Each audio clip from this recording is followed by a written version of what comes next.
et je viens vous aider. Et voilà. Et pour aider en tant qu'infirmière. Enfin, exactement. À la base, soins, tout ça. pour la population. Hein. Pour la population, absolument. Voilà, pour aider les femmes et les enfants et tous les réfugiés et la population ukrainienne.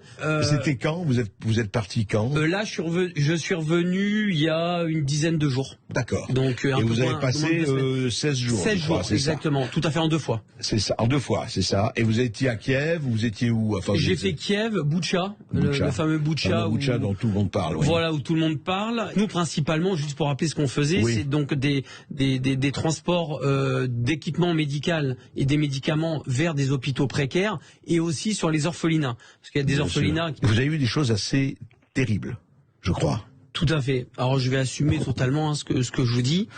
Moi, sur place, j'ai été témoin de crimes de guerre.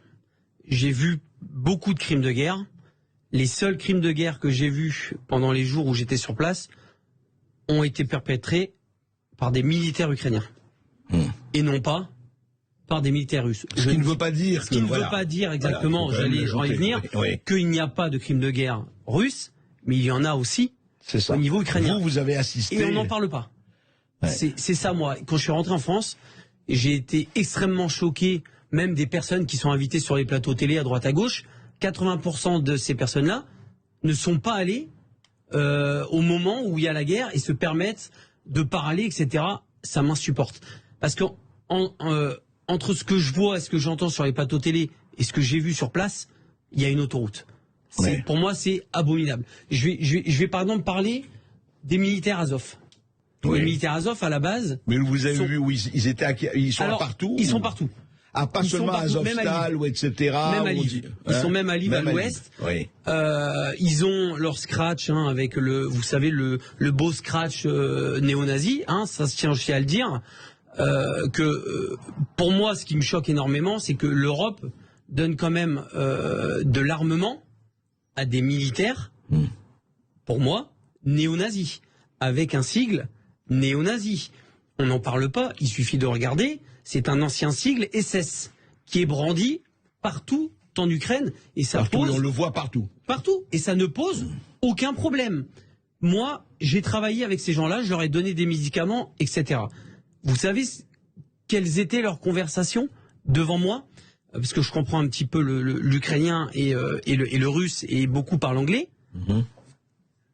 Ils rigolaient de se dire que s'ils croisaient des juifs ou des noirs, qu'ils les dépeceraient.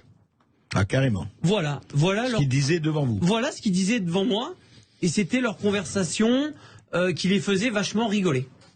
Voilà ce qu'ils disaient sur les juifs et sur les noirs. Et qu'est-ce que vous avez vu? Vous dites que vous avez assisté. J'ai vu donc des militaires russes qui ont été capturés et qui ont été donc du coup déjà bien malmenés et qui ont été, on va dire, attachés.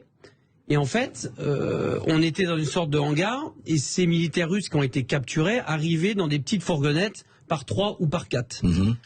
Les militaires Azov ukrainiens leur demandaient qui est l'officier, qui est l'officier. Je vais vous expliquer pourquoi. Ou ils répondaient pas, ou ils répondaient. Chaque militaire qui descendait de cette fourgonnette se prenait une balle de Kalachnikov dans le genou. Alors qu'ils étaient sans défense, j'ai des vidéos qui l'attestent. Sinon, je me permettrais pas de sortir des trucs pareils. J'ai des vidéos où on montre des militaires russes en train de se prendre des balles dans le genou. On ne sait pas trop pourquoi, parce qu'ils répondent pas à des questions. Et les gens qui avaient le malheur donc de dire c'est moi l'officier, se prenaient une balle dans la tête. Voilà comment ça se passe à Boutcha. Voilà comment ça se passe en Ukraine, du moins pour le bataillon ukrainien Azov. Ils pourront dire ce qu'ils veulent. Moi, j'étais là, j'ai vu ce qui s'est passé. Tout ça, on n'en parle pas. C'est vraiment... Je vais vous raconter encore quelque chose de beaucoup plus grave. Vous avez des bombardements tout le temps, on voit à la télé, etc. J'ai vu donc des journalistes américains. Il y a des bombardements qui atterrissent dans un petit parc que vous avez vu voir à côté de Boutcha, entre Boutcha, à l'est de Boutcha. D'accord. Et ces Américains donc font une vidéo et disent ben voilà, c'est les bombardements russes, ça atterrit dans un parc, c'est inadmissible et tout. Je vais les voir, je dis mais pourquoi vous dites ça, etc. et tout. Ah, on m'a dit mais c'est pas grave, ça fera des images. Et vous savez ce que c'était ces bombardements? En fait, vous avez des petits obus obus. Donc vous aviez, si vous voulez, une cible qui était russe à l'époque, il y a quelques semaines, et vous aviez donc une équipe d'Azov avec qui j'étais, qui était en train de régler donc des petits mortiers pour envoyer des obus qui se règlent, si vous voulez, avec des petites à la main, d'accord. Et en fait, ça avait été mal réglé.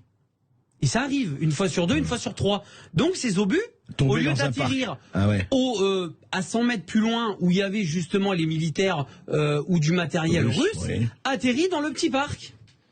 Et on fait passer ça pour des bombardements russes. Quoi, on ne parle pas de ça. Et donc tous les bombardements, toutes les bombes, tous les obus qui atterrissent à Boutcha, à Kiev, etc., c'est du russe. Il faut arrêter. Oui, il faut un petit peu réfléchir. Il y a des deux côtés, les crimes se font des deux côtés. Mais bien sûr, et encore autre chose. Et là, je vais enfoncer le clou, mais c'est pas grave, j'en assumerai les conséquences. J'étais à Lviv, j'étais à l'hôtel, il y a eu des bombardements. J'étais à 500 mètres d'un missile qui atterrit, où je dormais, tout a pété, les glaces, etc. Je vais tout de suite sur place, et en fait, on s'aperçoit que les 5 missiles, il y a 4 missiles qui ont tapé des dépôts d'armement. Des dépôts d'armement qui venaient d'Europe, qui avaient été stockés à Lviv en attente que ça soit amené à Kiev et dans des unités. Vous savez où est-ce qu'il les stocke, l'armement qui arrive d'Europe? Eh ben, il les stocke dans des locaux et dans des maisons civiles, sans que les gens le sachent.